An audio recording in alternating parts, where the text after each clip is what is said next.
Un sans-abri donne rendez-vous à une jeune fille riche. Celle-ci ne pouvait pas imaginer jusqu'où cela irait.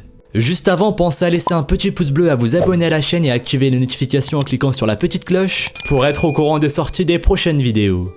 Vous ne croyez ni au coup de foudre ni au destin, et pourtant il arrive parfois que le destin permette à deux personnes de se rencontrer alors qu'elles étaient faites l'une pour l'autre. Amy Abrahamson semblait avoir une vie parfaite. Elle était née dans une famille très aisée qui lui avait donné l'occasion de vivre une enfance heureuse en Suède où elle ne manquait d'absolument rien. Plus tard, elle a eu la chance d'aller faire des études supérieures à Londres dans une école prestigieuse avant de travailler à Amsterdam en tant qu'actrice. À seulement 29 ans, Amy était déjà la directrice et la directrice artistique d'un théâtre à Vienne. C'était comme si sa vie avait été planifiée dans le moindre détail depuis sa naissance. Mais seulement, il manquait quand même quelque chose dans la vie d'Amy. La jeune fille se sentait terriblement seule. Elle avait passé sa jeunesse à travailler et elle n'avait jamais vraiment eu le temps de se poser entre les tournées et les voyages d'affaires. Elle n'avait jamais eu l'occasion de trouver l'homme de sa vie alors que toutes ses amies étaient mariées depuis longtemps et avaient déjà des enfants. Amy passait ses soirées seule et cela l'attristait beaucoup. Et pourtant, elle ne laissait pas les hommes indifférents. Mais elle n'avait jamais trouvé un homme avec qui elle voudrait passer le reste de sa vie. À une semaine de son anniversaire qui lui donnerait 30 ans, Amy pensait à tout cela et elle était de plus en plus triste. Afin de ne pas se laisser envahir par des pensées angoissantes et destructrices, la jeune femme décida de partir en voyage à Amsterdam où elle rendrait visite à l'une de ses anciennes amies. Une fois arrivée là-bas, elle donna rendez-vous à son amie. Alors qu'elle attendait un après-midi assise sur un banc, Amy regardait passer les couples et elle les enviait, car ils avaient toujours quelqu'un à leur côté pour partager les bons et mauvais moments de leur vie. Elle fit alors un vœu en espérant qu'il s'exaucerait le jour de son anniversaire. Mais ce moment solennel fut interrompu par un sans-abri qui s'était approché d'elle dans le but de lui parler. Amy ne savait pas quoi faire. Elle avait peur des sans-abri et si elle avait été dans son état normal, elle se serait enfuie en courant. Mais à ce moment-là, sans qu'elle puisse expliquer pourquoi, son corps refusait de bouger. Elle entendit le sans-abri lui demander l'heure. Elle lui a alors répondu qu'il était 5h30.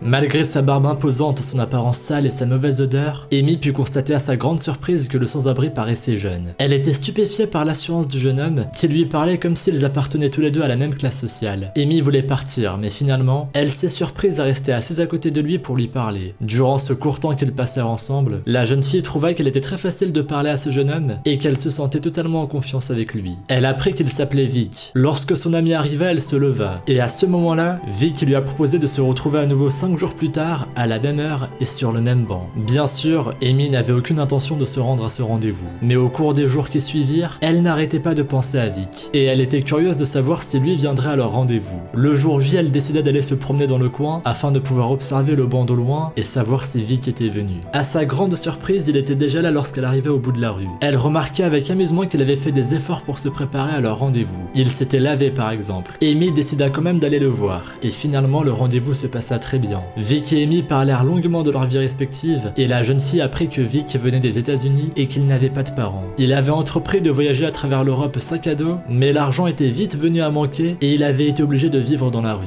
Il ne trouvait pas de travail, et cela faisait plus d'1 an qu'il dormait sur le même banc dans le même parc. À chaque fois qu'il avait quelques économies, Vic les dépensait en alcool. Mais depuis qu'il avait rencontré Amy 5 jours plus tôt, il n'avait plus bu une seule goutte d'alcool. Quelque chose avait changé en lui, et il était bien décidé à se sortir de ce cercle vicieux. En l'écoutant parler, Amy trouva une fois de plus qu'elle se sentait bien avec lui, et elle adorait son sens de l'humour. Ils restèrent ensemble jusque très tard, et finalement, Amy lui apprit qu'elle devait repartir à Vienne le lendemain matin. Elle lui donna son numéro de téléphone, mais elle doutait qu'ils se revoient un jour. Et pourtant, une fois rentrée à Vienne, elle ne cessait de penser à Vic. Mais elle savait bien qu'ils ne pourraient pas se revoir puisqu'il était à Amsterdam et qu'elle habitait à Vienne. Le jour de son anniversaire, Amy reçut un appel. Elle décrocha son téléphone sans conviction, pensant qu'il s'agissait d'un énième coup de fil pour lui souhaiter un bon anniversaire. Quelle ne fut pas sa surprise lorsqu'elle entendit la voix de Vic. D'abord, celui-ci lui souhaitant un bon anniversaire, et ensuite, il lui apprit qu'il était venu à Vienne en train et qu'il était dans son quartier. La jeune fille l'a aussitôt invité chez elle et de fil en aiguille, Vic s'est installé définitivement avec elle et ils sont devenus inséparables. Un mois plus tard, il cherchait du travail et ne buvait plus. Il avait tellement changé qu'il aurait été difficile de deviner qu'il avait un jour été un sans-abri. 2 ans plus tard, le couple était marié et Vic travaillait en tant qu'électricien. 6 ans après leur rencontre, ils avaient eu des jumeaux et Vic travaillait 2 fois plus chaque jour pour remplir au mieux son rôle de mari et de père. 15 ans après leur rencontre, Amy et Vic étaient toujours aussi amoureux. Leurs enfants savaient comment ils s'étaient rencontrés et même s'ils n'en comprennent pas toujours tous les détails, ils savent que leur père a un jour vécu sur un banc. Depuis, Amy a écrit un livre Comment tomber amoureuse d'un homme qui vit sur un banc et elle avoue n'avoir jamais regretté une seule fois d'être venue au rendez-vous. Depuis le jour de leur rencontre, le couple ne s'est jamais disputé une seule fois et Amy est persuadée que Vic est l'homme dont elle avait rêvé durant toute sa vie.